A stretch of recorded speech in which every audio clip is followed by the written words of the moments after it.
paganism is not the answer.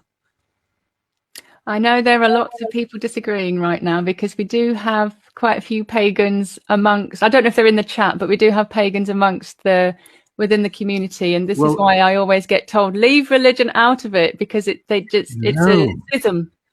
No. The whole problem is that God has been left out of it. Yeah. To try to solve godlessness with godlessness is like trying to put out a fire with gasoline. You're going to make the fire a lot worse. A classic example of that might be Hitler. Hitler had a lot of good ideas about Germany, and he did a lot of good in many ways for Germany, but he was a pagan, and therefore God never allowed Hitler to succeed.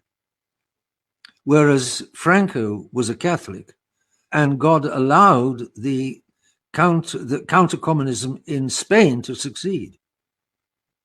Mussolini was half Catholic, half decent towards the church, and therefore Italy was never destroyed by bombs like Germany was destroyed by Allied bombs. So Franco was completely Catholic, succeeded. Mussolini was half Catholic and half succeeded. Hitler was not at all Catholic in his action, and he was a Catholic in his youth. And there's a famous picture, a painting known among German Catholics by Hitler of the Madonna and Child. But at some point he lost the faith, and he never was Catholic, or he never, from then on, he was never Catholic. And that was his essential problem, that he tried to rebuild Germany without God. You can't do it.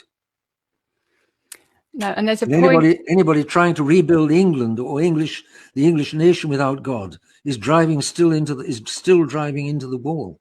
It won't succeed. They should look up the English martyrs, look up the story of the English martyrs, see what the English martyrs said about what was happening in England at that time. There's a handsome little book, which is probably still available, A Martyr a Day, Histories of the English Martyrs, and I think it has one martyr for a day, and it's a thumbnail sketch of some then 350 English martyrs, and what they were saying when they died, why they died, with what ease or difficulty they died, and so on.